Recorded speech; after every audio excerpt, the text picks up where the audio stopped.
전능하사 천지를 만드신 하나님 아버지를 내가 믿사오며 그 외아들 우리 주 예수 그리스도를 믿사오니 이는 성령으로 잉태하사 동정녀 마리아에게 나시고 본디오 빌라도에게 고난을 받으사 십자가에 못 박혀 죽으시고 장사한 지 사흘 만에 죽은 자 가운데서 다시 살아나시며 하늘에 오르사 전능하신 하나님 우편에 앉아 계시다가 저리로서 산 자와 죽은 자를 심판하러 오시리라. 성령을 믿사오며 거룩한 공회와 성도가 서로 교통하는 것과 죄를 사하여 주시는 것과 몸이 다시 사는 것과 영원히 사는 것을 믿사옵나이다. 아멘. 할렐루야. 이 시간은 하나님을 향해 큰 영광의 찬양을 높여드리는 시간입니다. 우리 마음과 힘을 다해 정성을 다해 전심으로 하나님을 높이며 찬양하며 나가기를 원합니다.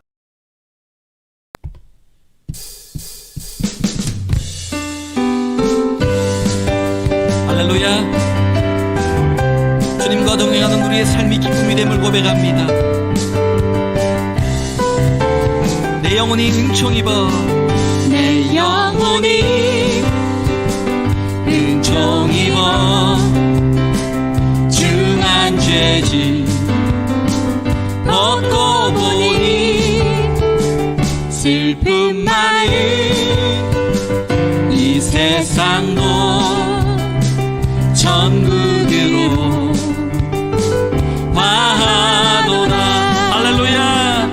할렐루야. 찬양하세.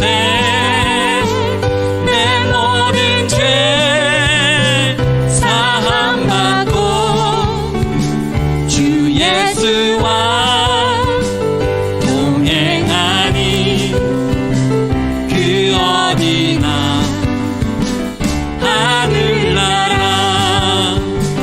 주의 얼굴 뵙기 전에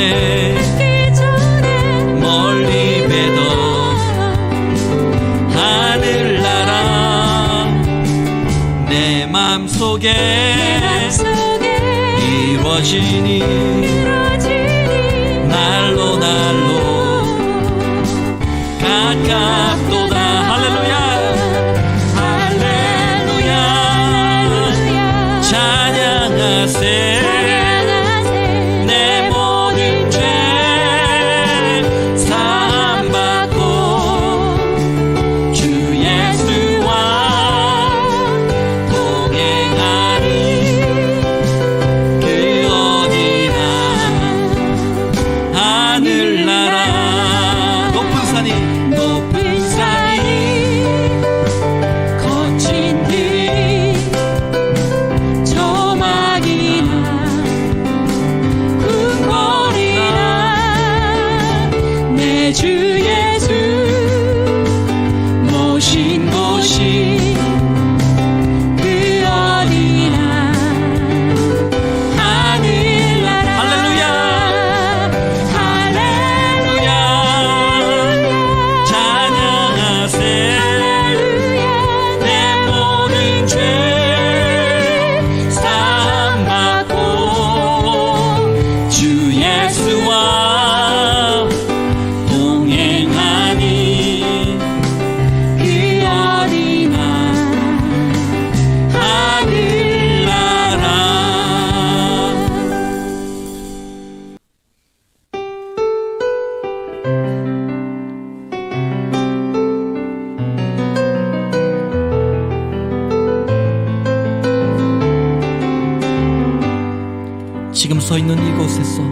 지금 서 있는 이곳에서 높임을 받으소서.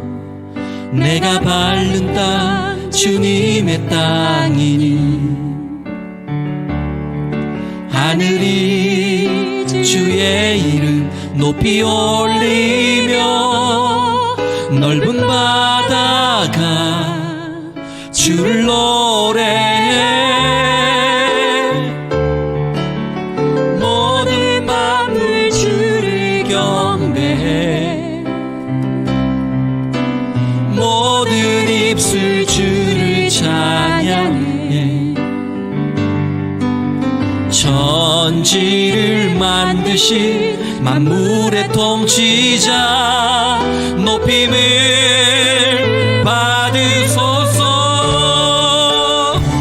내 평생에 주의 이름 높이며 어느 곳에서든지 주님을 예배하리라.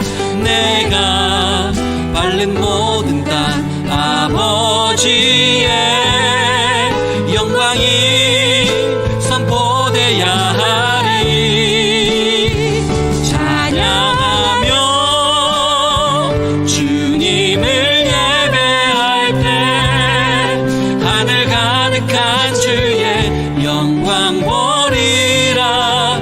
나를 통하여 나의 입술을 인하여 주의 이름 높임을 받으소서. 모든 만물 주를 경배해. 모든 입술 주를 찬양해. 천지를 만드신 만물의 통치자 높임을 받으소서. 내 평생에 주의 이름 높이며 어느 곳에서든지 주님을 예배하리라. 내가 밟는 모든 땅 아버지의 영광이 선포돼야 하리. 찬양하며 주님을 예배할 때 하늘 가득한 주의 영광 보리라. 나를 통하여 나의 입술을 인하여 주의 이름 높임을 받으소서. 찬양하며 주님을 예배할 때 하늘 가득한 주의 영광 보리라. 나를 통하여 나의 입술을 인하여 주의 이름 높임을 받으소서. 주의 이름 높임을 받으소서.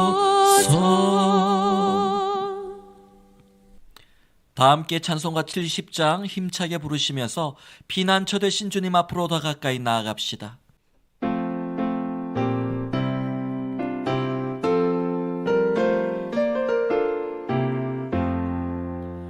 피난처 있으니 환난을 당한 자 이리 오라. 땅들이 변하고 물결이 일어나 산 위에 넘치되 두렵지 않네. 이방이 떠들고 나라들 모여서 진동하나. 우리 주 목소리 한 번만 바라면 천하의 모든 것 망하겠네. 만유주 하나님 우리를 도우니 피난처요. 세상의 난리를 그치게 하시니 세상의 장검이 쓸데없네. 높으신 하나님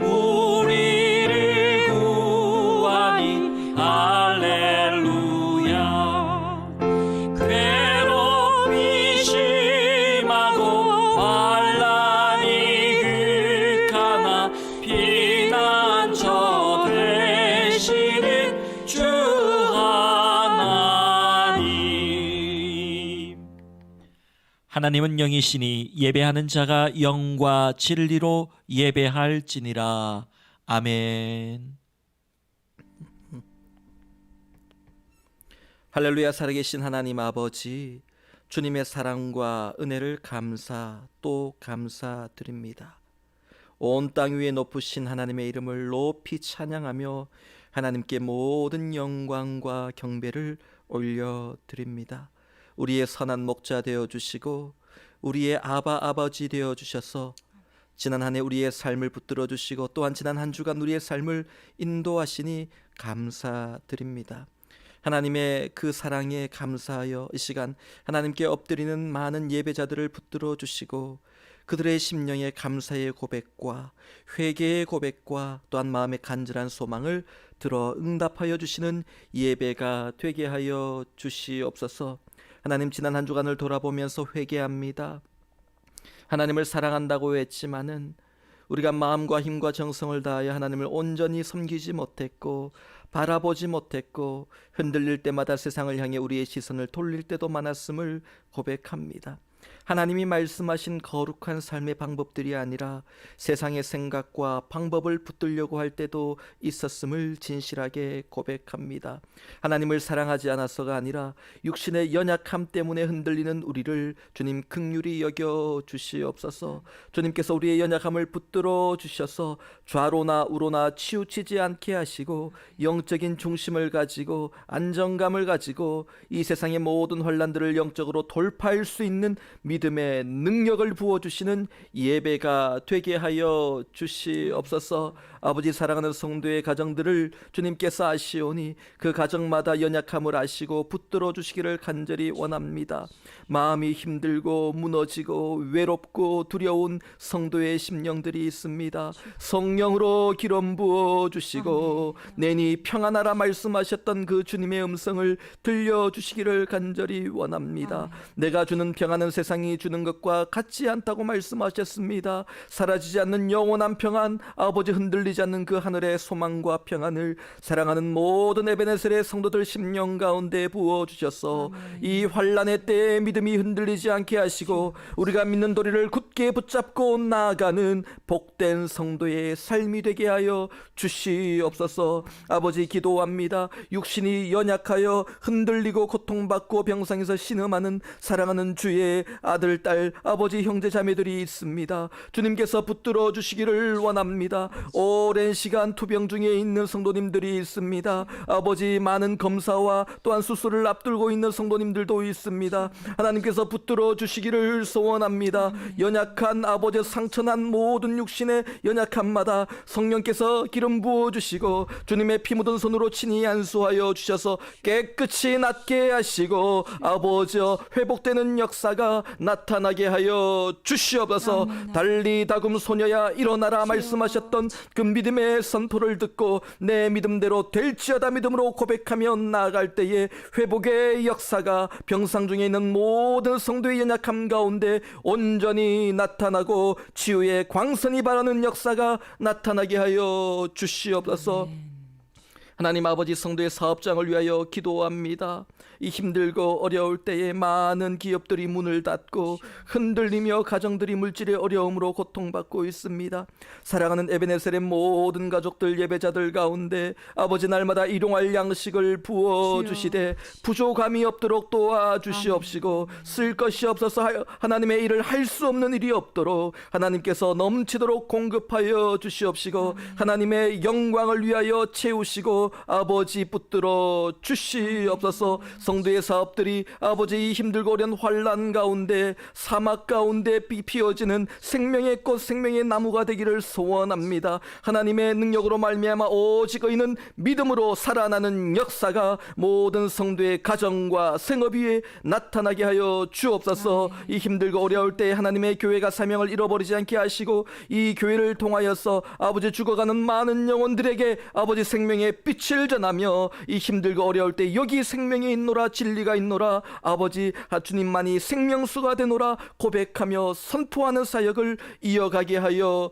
주시옵소서. 지금은 예배를 시작하는 시간입니다. 마치는 시간까지 주님께서 함께하여 주시옵소서. 우리의 예배를 통해 하늘문이 열리게 하여 주옵시고 하늘의 보고가 활짝 열려서 하나님의 은혜의 단비가 내리는 복된 예배가 되게 하여 주옵소서.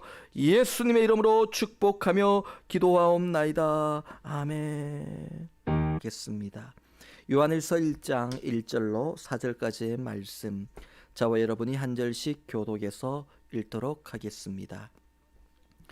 태초부터 있는 생명의 말씀에 관하여는 우리가 들은 바요, 눈으로 본 바요, 자세히 보고 우리의 손으로 만진 바라. 이 생명이 나타내신 바 된지라. 이 영원한 생명을 우리가 보았고 증언하여 너희에게 전하노니 이는 아버지와 함께 계시다가 우리에게 나타내신 바 되니시니라. 우리가 보고 들은 바를 너희에게도 전함은 너희로 우리와 사귐이 있게 하려 함이니 우리의 사귐은 아버지와 그의 아들 예수 그리스도와 더불어 누림이라. 우리가 이것을 쓰면 우리의 기쁨이 충만하게 하려 함이라. 아멘. 할렐루야. 여기까지 우리를 도우신 하나님, 장래에도 우리를 도우실 에베네셀의 하나님을 믿음으로 고백하며 찬양합시다. 서로에게 손 내밀어 하나님의 도우심, 하나님의 인도하심을 믿음으로 선포하며 에베네셀 선포하며 축복합시다. 에베네셀, 에베네셀, 에베네셀. 할렐루야. 에베네셀의 하나님께서 오늘도 임마누엘의 하나님 되어 주셔서 우리와 함께 하시고 여호와 이레로 우리의 앞길을 예비해 주실 줄 믿습니다. 우리의 믿음대로 될 줄 믿으시기 바랍니다. 이번 주일부터 요한 서신이라고 불리는 요한 1서, 요한 2서, 그리고 요한 3서의 말씀을 통해 사랑이신 하나님을, 또 사순절 기간 십자가의 그 놀라운 사랑을, 십자가를 통해 확증하신 하나님의 사랑을 우리가 함께 기억하고 배우고 묵상하려고 합니다. 요한 서신의 저자는 예수님의 제자였던 사도 요한입니다. 세베대의 아들이라고 되어 있습니다. 세베대의 아들인 이 요한은 그의 형제인 야고보와 함께 예수님의 부르심을 받고 예수님의 제자가 된 사람입니다. 그렇게 예수님을 따라다니면서 3년 동안 제자로 훈련받았고 예수님이 십자가 사역을 마치시고 부활하시고 하늘로 올라가신 후에는 성령을 받고 사도가 되어 교회를 섬기고 복음을 전했던 사람이죠. 혹시 여러분의 가정에 이 그림이 있을지 모르겠습니다. 우리가 잘 알고 있는 레오나르도 다빈치의 최후의 만찬. 예수님과 12 제자들이 넓은 긴 식탁에 둘러 앉아서 마지막으로 만찬을 나누시는 모습, 그 식사 모습을 그린 그림이죠. 이 그림을 보게 되면 예수님의 오른쪽에서, 예수님을 기준으로 해서 오른쪽에 예수님께 약간 기댄 듯이 누워있는 제자가 바로 사도 요한입니다. 그림을 자세히 보면 다른 제자들은 좀 터프하게 생겼고 우락부락 생기기도 했고 강하게 생겼는데 요한의 모습은 제자들 중에서 가장 여리고 약하게 보입니다. 그리고 때로는 심지어 여성스러운 모습으로 보이기까지도 한다고 얘기합니다. 그런데 원래 요한의 별명은 그런 모습과는 다르게 보아너게입니다. 예수님께서 붙여주신 별명인데요. 우레의 아들, 천둥 번개의 아들, 그런 어마무시한 이름을 가지고 있습니다. 요한의 성격이 천둥 벼락을 치듯이 너무도 급하고 거칠고 강했기 때문에 참을성이 없는 거예요. 화를 내더라도 이 정도만 내면 되는데 너무 극하게 화를 내는 겁니다. 그렇게 거칠고 강하고 급했기 때문에 예수님께서 붙여주신 별명이 보아너게 우레의 아들이었습니다. 성격 급하기로 또 거칠기로 소문난 베드로만큼이나 한 성격하는 사람이 바로 요한이었습니다. 뿐만 아니라 요한은 다른 제자들과 함께 있으면서 마음에 이 성공에 대한 욕심, 이게 남들보다 너무 지나치게 많았어요. 그 마음에는 내가 다른 제자들과 함께 모여있지만 그래도 내가 이들보다 더 인정받고 더 출세하고 더 많이 예수님께 얻어내야 되고 가져야 되는, 그래야 직성이 풀리는 그런 이기심과 욕심이 가득했던 사람이 요한이었습니다. 그래서 어머니인 이 요한과 야고보의 어머니인 살로메가 두 아들 요한과 야고보를 데리고 예수님께 가서 청탁하는 장면이 복음서에 나오죠. 자신의 두 아들을 주의 나라에서 하나는 오른쪽에 하나는 왼쪽에 앉혀주십시오. 지금 빨리 그렇게 하겠다고 약속하시고 명하셔서 확정해 주십시오. 확실히 정해 주십시오. 그렇게 부탁하고 재촉을 합니다. 그 소리를 듣고 있던 제자들 다 분노했어요. 어떻게 믿음이 없을 수가 있지? 이런 사람도 있을 수 있겠지만 또 어떤 사람은 야, 선수를 당했구나, 이런 마음을 가졌을지도 모르겠습니다. 여러분, 요한과 같은 사람을 옆에 친구로 둔다면 계속해서 내가 희생당해야 되고 당하면서 살아야 되겠죠. 이런 사람을 가까이 두고 싶지 않을 거예요. 그랬던 요한이 오늘 본문인 요한 1서를 기록할 때는 나보다 예수님을 더 사랑하고 그 사랑으로 나보다 이웃을 더 사랑하고 섬길 줄 아는 그런 사랑의 사도가 되어 있는 거예요. 변화받았습니다. 요한이 예수님과 함께 있는 동안 예수님의 사랑이 무엇인지를 점점점 깨닫게 되고 그 사랑이 얼마나 뜨거운지, 그 사랑이 얼마나 깊은지 넓은지 그걸 깨닫고 경험하게 된 거예요. 그리고 십자가 위에 그 주님을 마지막으로 바라보면서 그 주님의 피 흘리심 가운데, 그 주님의 눈물과 사랑 가운데 그의 그 완고하고 이기적인 마음이 완전히 무너져 내린 거예요. 그 심령의 변화가 일어났습니다. 주님의 십자가는 그 거칠고 급하고 이기적이고 욕심 많던 요한의 마음을 뒤집어 놓기에 차고 흘러넘침이 있었던 것이죠. 이게 십자가의 능력이었습니다. 잠시라도 작은 일이라도 그냥 넘어가지 못하고 참지 못하고 한마디 꼭 해야 되고, 여러분 그런 사람들 있지 않습니까? 그냥 웬만하면 넘어가면 되는데 꼭 한마디 해야 되는 사람, 참지 못하고 그것도 벼락같이 화를 내고 속이고 분노하고 그렇게 화를 쏟아내던 그 성품, 말과 행동이 주님 안에서 성령의 열매를 맺게 되고 주님의 성품을 닮아가게 되고, 이게 주님의 마음이구나 깨닫게 되고 십자가의 사랑을 전달하는 사랑의 사도로 변하게 된 거예요. 사도 요한은 주님이 맡기신 일이라면 큰 일이든 작은 일이든 가리지 않고 큰 일에 더 마음을 쏟고 작은 일은 대충 하고 그런 성품이 아니었어요. 주님이 맡기신 일이라면 다 큰 일이에요. 다 소중한 일이에요. 다 위대한 일이에요. 그래서 순종함으로 최선을 다해 섬겼습니다. 교회를 목회하고 섬길 때나 유배가 있을 때나 아니면은 또 예수님께서 십자가를 지시면서 요한에게 부탁하신 게 있어요. 예수님의 어머니인 마리아를 돌보아 달라고 부탁을 합니다. 그때부터 요한은 예루살렘에 머물면서 마리아를 자신의 친어머니 모시듯이 잘 돌보면서 살았습니다. 그리고 예루살렘에서 에베소 교회를 목회하기 위해 에베소로 건너갈 때도 혼자 가지 않고 그 나이가 많은 마리아를 모시고 함께 건너가서 끝까지 사랑으로 돌보고 있습니다. 역사 기록을 보면 마리아를 위해 그 집을 한 채 장만해서 그렇게 주었다라는 기록도 있을 만큼 최선을 다해 이 마리아를 돌보는 것을 보게 됩니다.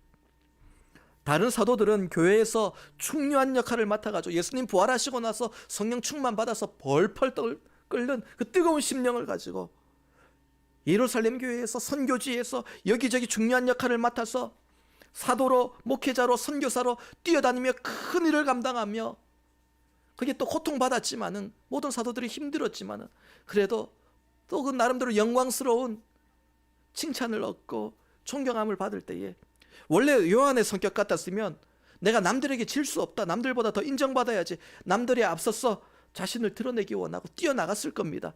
다른 사람에게 이 마리아를 맡기고 뛰어나갔을지도 몰라요. 그러나 예수님의 사랑을 경험하고 변화되었던 사랑의 사도 요한, 예수님께서 자신에게 맡기신 일을 작게 여기지 않고 묵묵히 마리아를 돌보는 모습을 보게 됩니다.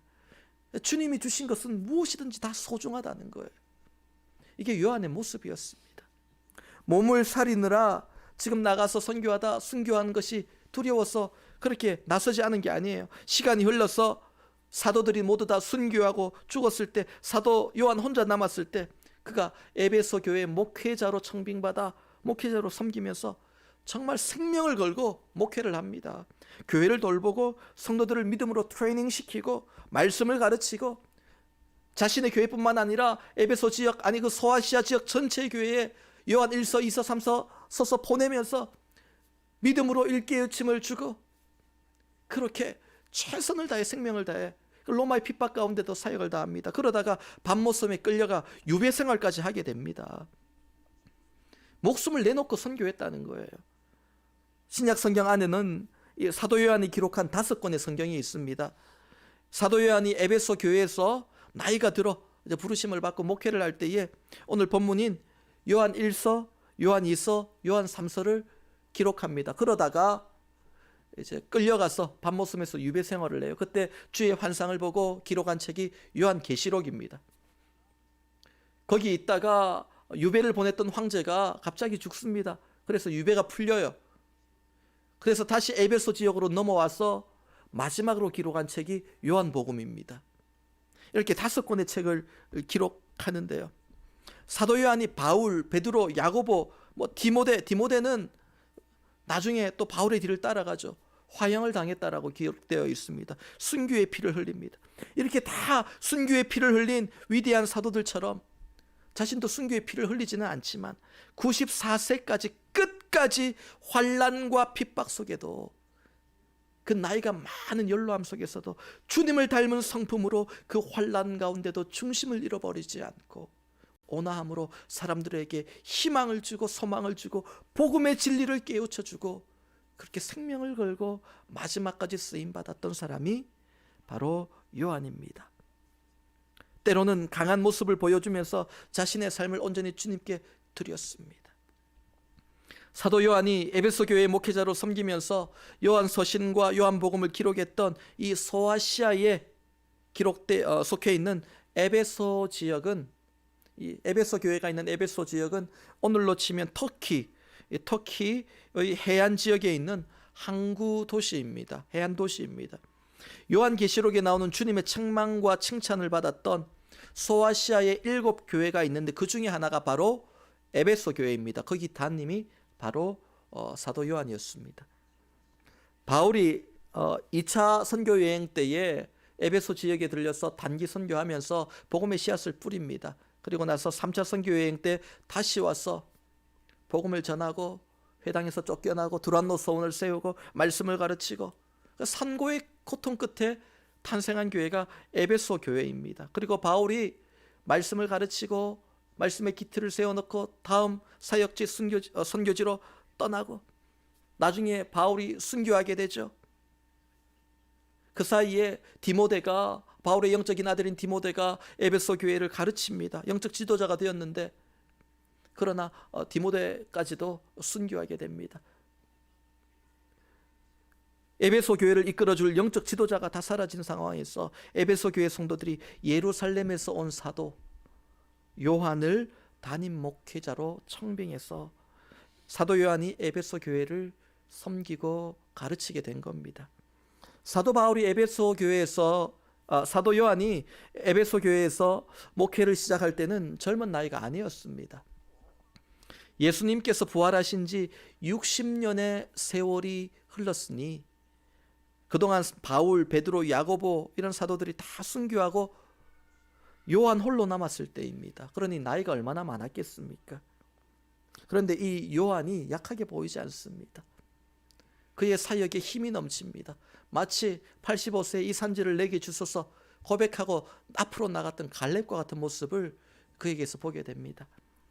사도 요한이 사랑의 사도라고 불리게 된 것은 하나님을 사랑하고 또한 그 사랑 안에 우리가 서로 사랑하는 것이 얼마나 중요한지를 전하고 계속해서 반복해서 사랑해야 된다고 가르쳤기 때문이에요. 그래서 우리는 사도 요한을 사랑의 사도, 요한은 입만 열면 사랑을 얘기해. 하나님 사랑, 서로 사랑, 이 2가지를 얘기해. 그렇게 해서 붙은 별명이 사랑의 사도입니다.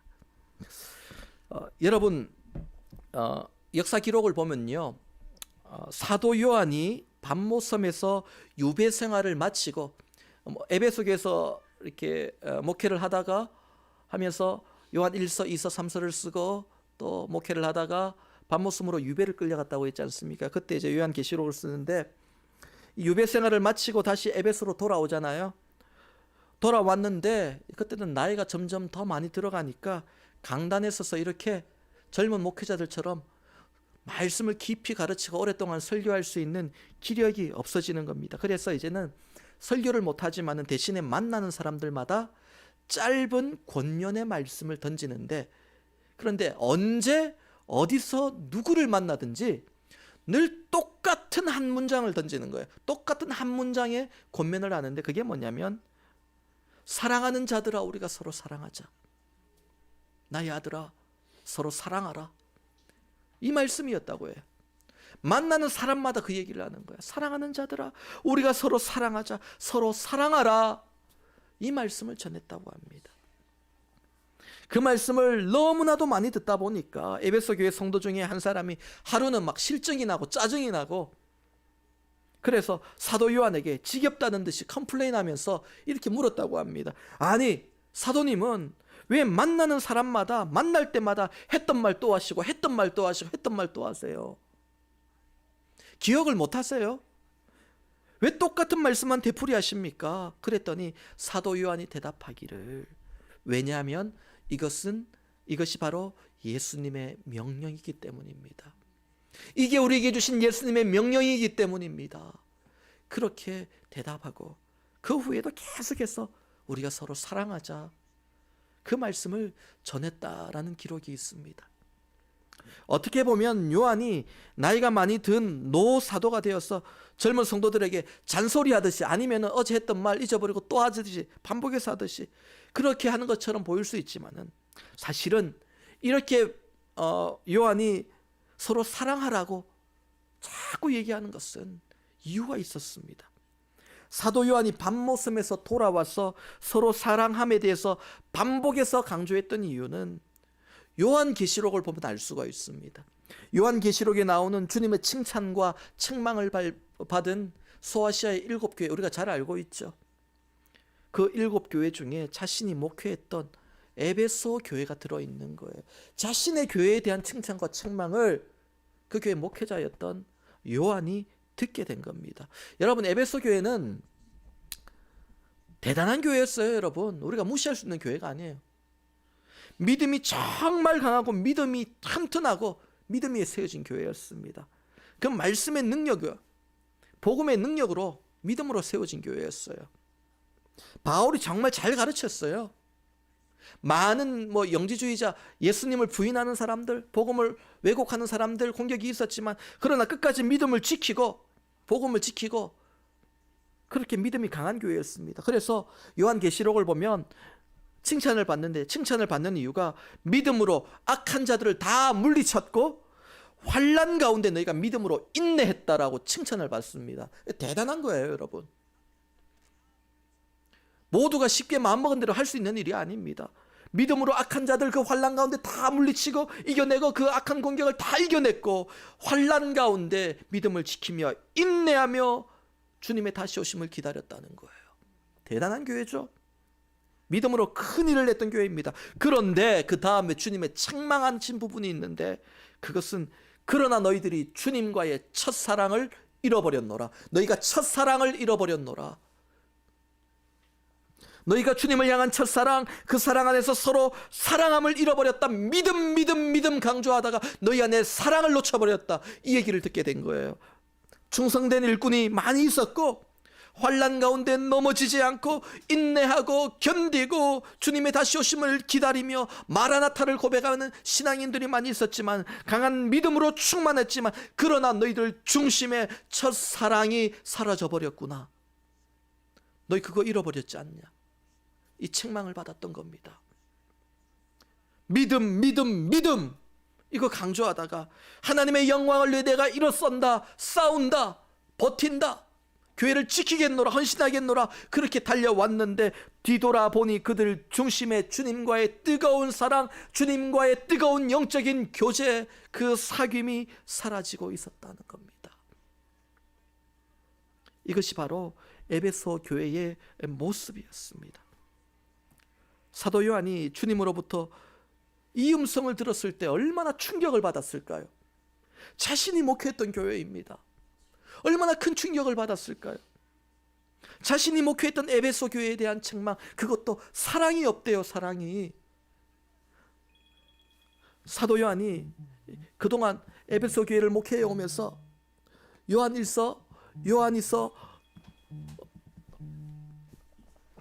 3서를 쓰면서 사랑에 대해서 수없이 설교했어요. 요한 1서는 에베소 교회 성도들에게 설교한 글이 아닙니다. 소아시아 지역의 성도들과 불신자들에게 보낸 사랑의 편지라고 말씀드렸어요. 그러니까 자신의 성도들을 가르치기 위한 글이 아니라 그 지역에 있는 모든 성도들, 교회들, 불신자들까지도 이 사랑을 가르치려고 기록했던 편지입니다. 그러니까 적어도 이 정도 하려면 내가 우리 교회 에베소 교회만큼은 사랑에 대해서 내가 잘 가르치고 있다, 자부함도 있었고 거기에 대한 만족감도 있었겠지요. 적어도 에베소 교회는 사랑 없다는 소리로 책망받을 거라고는 생각을 안 했던 거예요. 그런데 주님의 책망은 너희가 사랑을 잃어버렸노라, 첫사랑을 잃어버렸다는 거였습니다. 얼마나 놀랐을까요? 얼마나 큰 충격이었을까요? 저는 목회자라서 지금 그 소리를 들었을 때 사도 요한의 심정이 100번 이해가 갑니다. 이 목회자로서 충격이에요. 그래서 밤모섬에서 돌아온 사도 요한이 에베소 교회 성도들에게 자꾸 사랑하는 자들아, 우리가 서로 사랑하자. 그래서 이 말씀을 수없이 반복하고 권면했던 겁니다.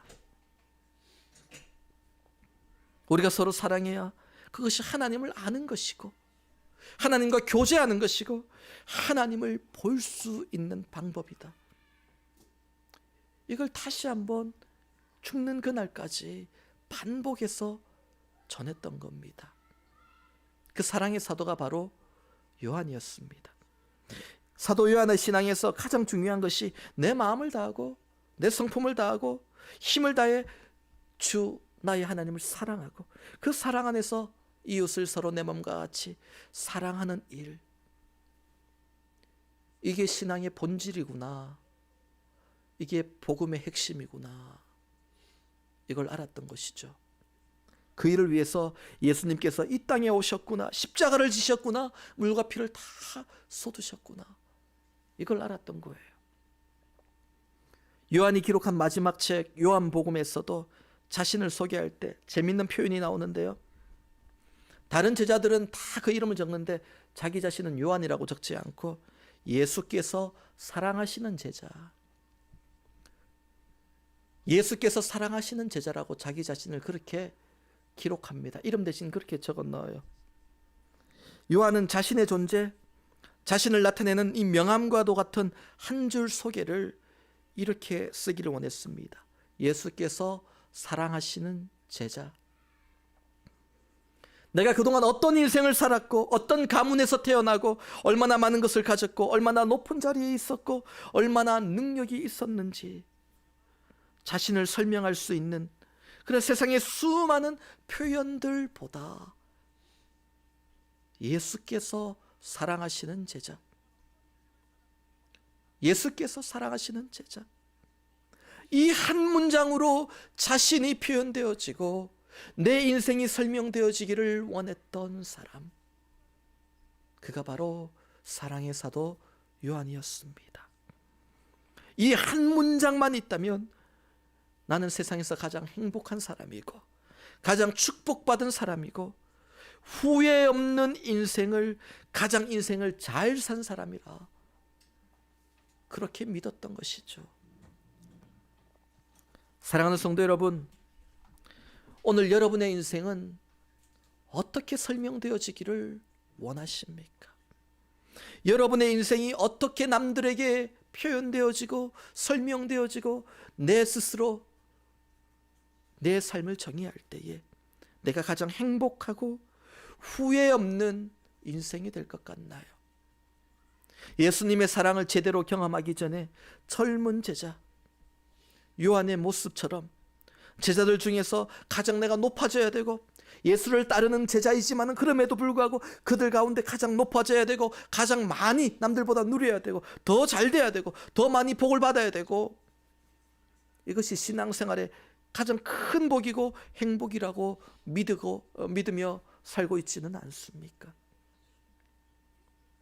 오늘 사도 요한은 그게 아니라고 얘기합니다. 그게 신앙생활의 기쁨이 아니라고 얘기합니다. 하나님의 사랑, 예수의 피 묻은 그 십자가의 사랑을 내가 정말 깊이 경험했다면 오늘 우리는 이 고백 앞에서 무너져야 됩니다. 예수께서 사랑하시는 제자, 예수께서 사랑하시는 제자, 그 사람이 바로 나였다는, 지금도 나이고 앞으로도 나일 것이라는 그 고백 앞에서 우리의 마음이 무너져 내려야 됩니다. 우리의 욕심도 무너져 내려야 됩니다. 우리의 꿈과 소망도 무너져 내려야 됩니다. 그리고 하나님을 붙들어야 됩니다.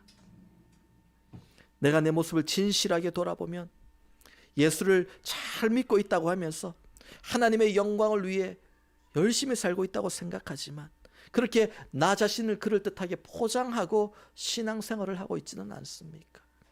그러나 그 속을 들여다보면 주님의 영광이 아닌 내 영광, 주님의 만족이 아닌 내 욕심과 내 만족, 그 마음들이 가득 꽁꽁 숨어 있지는 않습니까?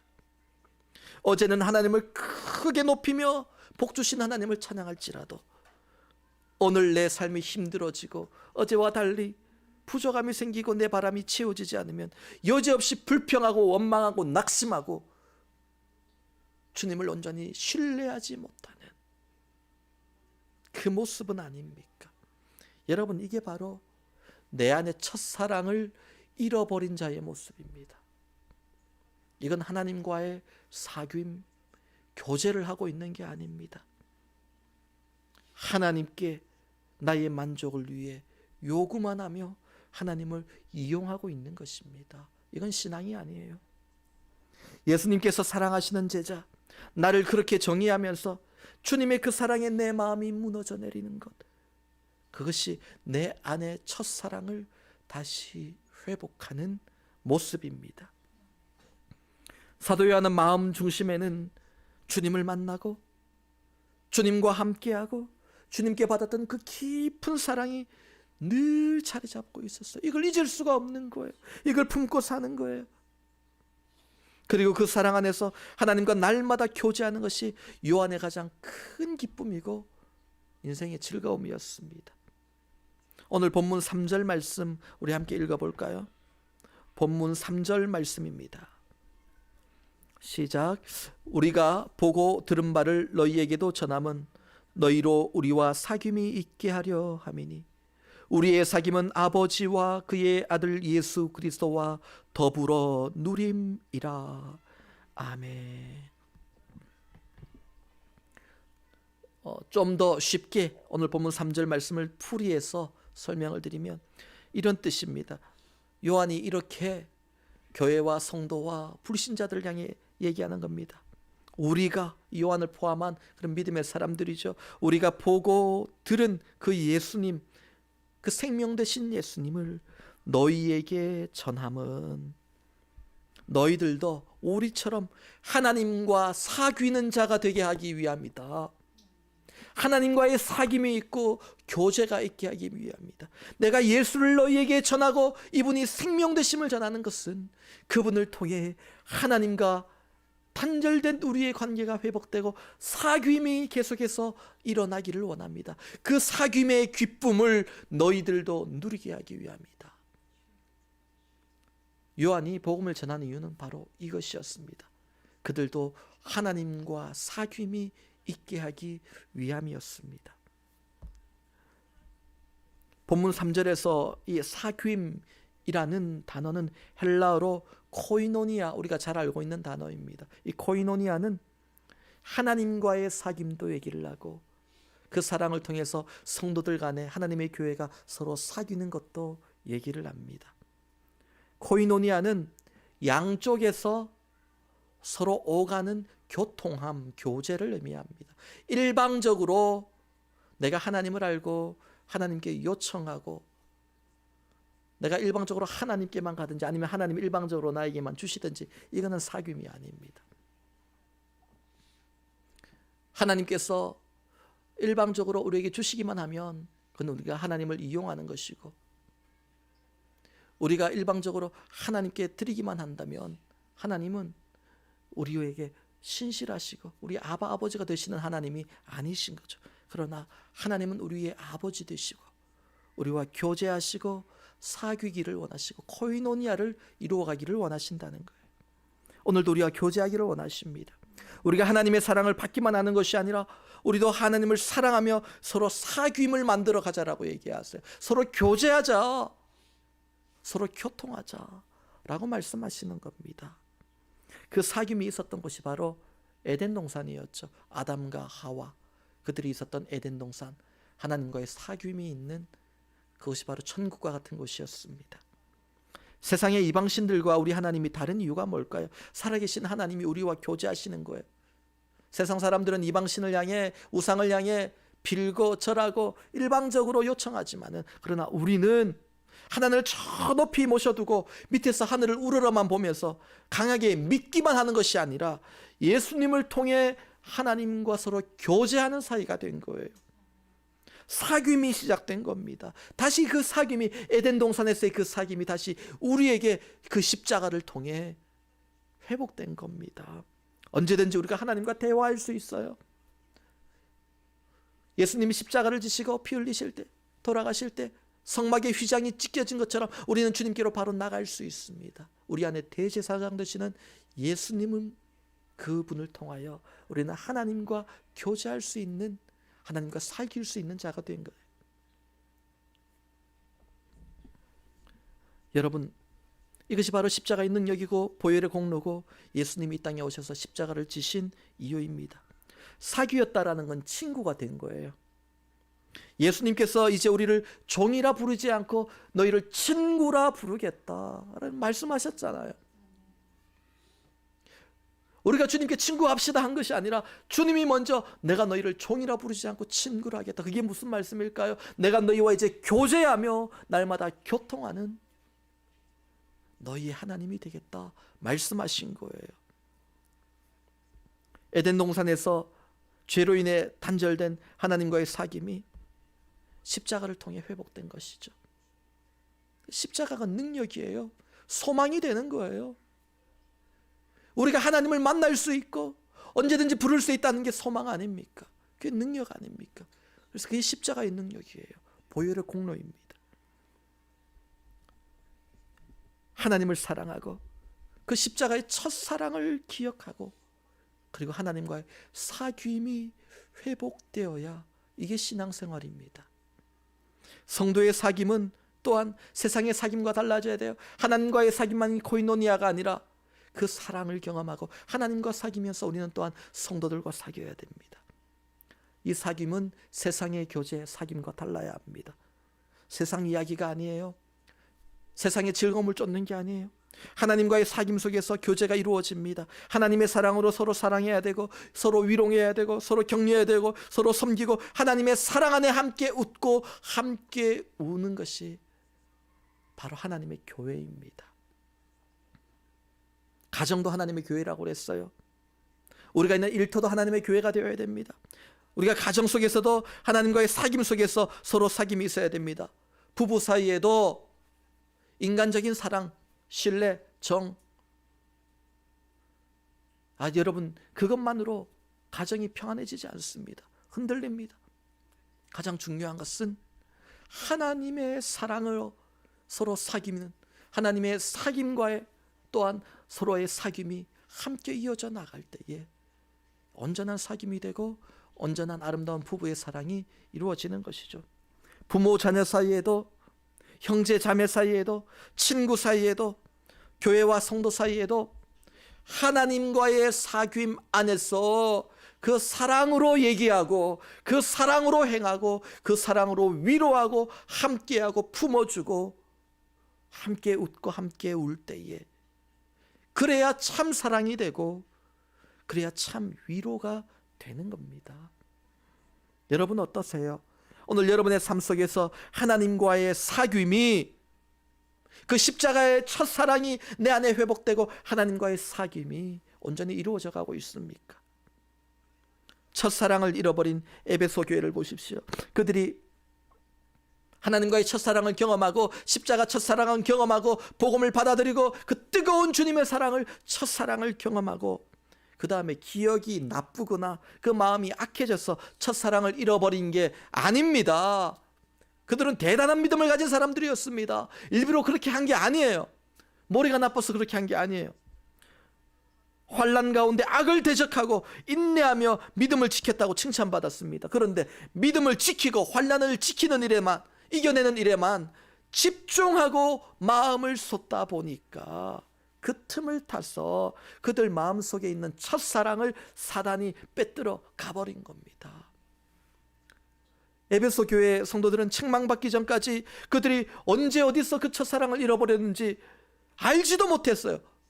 기억도 안 하고 당연히 있을 거라 생각하고 나는 당연히 주님을 사랑하고 그 첫사랑의 경험이 있다라고 생각하고 살았습니다. 그런데 그것은 지나간 경험이었고 추억으로만 남겨두었지 그 사랑의 깊이와 뜨거움이 넘침이 다 쏟기어지고 사라져버린 메마른 상태였다는 것을 나중에 알게 된 거예요. 믿음, 환난 가운데 믿음, 승리, 회복, 축복 이것만 강조하고 나가다 보니까 사랑이 언제 메말라 버린지 몰랐다는 거예요.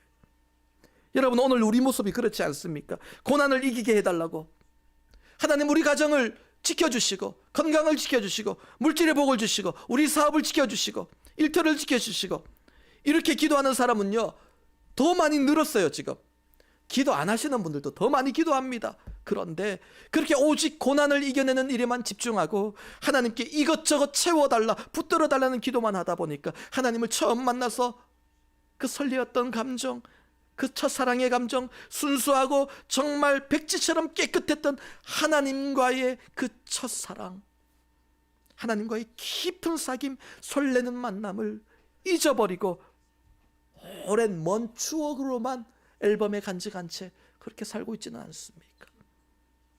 여러분, 이제 곧 사순절이 시작됩니다. 십자가의 그 사랑을 다시 회복해야 됩니다. 눈물로 회복해야 됩니다. 간절히 회복해야 됩니다. 다윗의 고백처럼 주의 성령을 내게서 거두지 마시고 그 구원의 즐거움을 내게 회복시켜 주옵소서. 그 첫사랑의 기쁨을 회복시켜 주옵소서. 여러분, 이 기도가 우리 가운데 이번 주간부터 다시 시작될 수 있기를 바랍니다. 그렇게 예수님을 만나고 복음 안에 사는 자에게 주님이 주시는 특별한 기쁨이 있음을 사도 요한은 얘기하고 있습니다. 오늘 본문 4절 말씀입니다. 함께 읽습니다. 우리가 이것을 쓰면 우리의 기쁨이 충만하게 하려 함이라. 아멘. 생명 되신 주님을 만나고 보고 듣고 만진 그 사도 요한, 너희가 그 생명 되신 주님을 만나고 복음의 기쁨, 그 구원의 십자가 첫사랑을 회복하고 하나님과의 사귐이 다시 이루어진다면, 너희가 지금 환난을 당하고 있고 핍박을 당하고 많은 어려움 속에 있지만은 그럼에도 너희는 기쁨이 충만하게 될 것이다. 이건 세상의 환경과 상황이 주는 기쁨이 아닙니다. 십자가 안에서 누리는 세상이 알 수 없는 기쁨이에요. 왜 우리 안에 기쁨이 사라집니까? 환경 때문에, 문제 때문에, 힘드니까, 고난 때문에 그런 것 같아요. 그럴 수 있어요. 그게 우리의 기쁨을 사라지게 만드는, 유혹하는 것이지 기쁨을 사라지게 만드는 게 아니에요. 여러분, 환경과 상황과 문제는 우리 안에 기쁨을 빼앗아 가려고 유혹하고 공격하는 것이지 그것이 생기면 무조건 기쁨이 사라지는 건 아니에요. 환경과 문제 상황을 초월하여 기뻐하는 자들이 있다는 것이 그 증거입니다. 그것은 단지 우리의 기쁨을 빼앗아 가려는 공격일 뿐입니다. 문제는 우리 안에 첫사랑을 지키느냐, 그 환난 가운데도 하나님과의 교제와 사귐이 있느냐 없느냐, 여기에 달려 있는 거예요. 이 주님의 첫사랑을 회복하고 하나님과의 사귐을 다시 누리는 우리 모두가 될 수 있기를 축복합니다. 환난 중에 여러분, 십자가 가까이 더 나갑시다. 그 앞에 엎드립시다. 그 첫사랑을 회복합시다. 다시 주님을 만납시다. 다시 주님을 붙듭시다. 다시 주님의 뜨거운 사랑에 빠져 그 깊이를 경험하기를 원합니다. 하나님과의 사귐을 통해 우리의 모든 상처와 아픔이 위로받고 다시 일어날 힘을 얻는 그 놀라운 은혜가 사랑하는 여러분의 심령 가운데, 그리고 여러분이 밟는 땅마다 여러분의 가정과 생업과 교회 위에 있기를 간절히 축원합니다. 다 함께 기도하시겠습니다. 할렐루야. 살아계신 하나님 아버지, 주님의 사랑과 은혜를 감사 또 감사드립니다. 환난과 핍박이 많은 이때에, 많은 어려움과 문제가 있는 고통이 많은 이때에 우리 마음에 있는 주님을 향한 그 첫사랑을 빼앗아가려는 많은 유혹과 영적인 공격들이 있습니다. 여러분, 하나님, 우리가 믿는 도리를 굳게 지키는 은혜를 허락하여 주시옵소서. 하나님께서 우리를 강하게 더 붙들어 주시고, 또한 우리가 주님께 십자가 앞으로 더 가까이 나아감으로 우리 마음에 하나님과의 잃어버렸던 그 첫사랑이 회복되게 하여 주시고, 그 첫사랑을 회복하고 하나님과 다시 교제하는 하나님과의 사귐이 회복되게 하시며, 날마다 하나님과 사귀고 교제함으로 우리 안에 잃어버렸던 그 기쁨, 구원의 즐거움, 복음의 능력이 회복되는 역사가 사랑하는 모든 에베네셀의 예배자들의 삶 가운데, 심령 가운데 나타나도록 도와주옵소서. 예수님의 이름으로 기도하옵나이다. 아멘.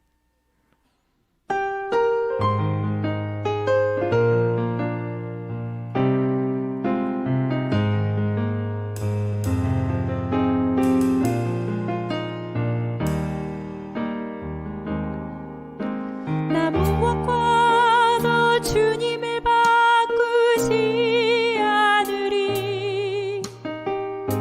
다른 어떤 은혜 구하지 않으리. 오직 주님만이 내 삶의 도움이시니 주의 얼굴 보기 원합니다. 한 번 더. 나 무엇과도 주님을, 나 무엇과도 주님을 바꾸지 않으리. 다른 어떤 은혜 구하지 않으리. 오직 주님만이 내 삶의 도움이시니 주의 얼굴 보기 원합니다. 주님 사랑해요. 주님 사랑해요.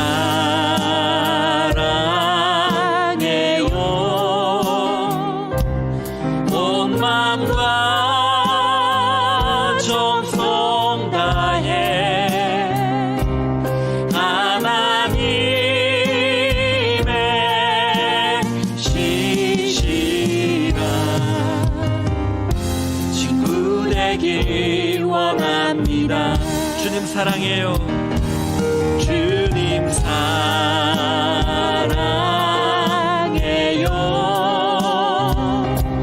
온 마음과 정성 다해 하나님의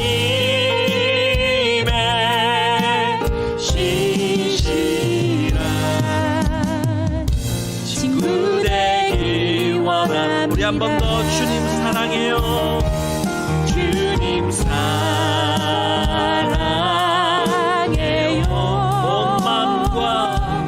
온 마음과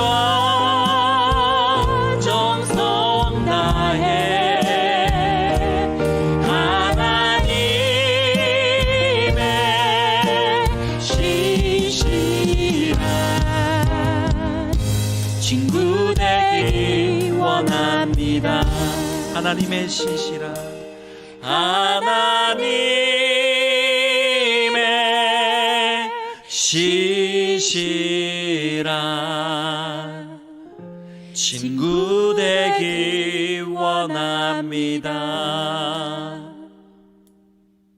지금은 우리 주 예수 그리스도의 은혜와 살아계신 하나님 아버지의 사랑하심과 성령님의 교통 위로 충만하신 그 은혜가 오늘 말씀을 듣고 주님과 함께 교제하고 사귀며 주님이 우리를 친구 삼아 주셨으니 주님과 동행하며 이 한 주간을 또 복되게 걸어가리라 다짐하는 주님의 귀한 백성들 머리 위에와 저들의 가정과 자녀와 기업, 삶의 모든 문제 기도의 제목들을 위해 하나님 사랑하시는 이 교회와 특별히 병상 중에 신음하는 사랑하는 주님의 자녀들 위해 지금으로부터 영원토록 함께 계실지어다. 아멘.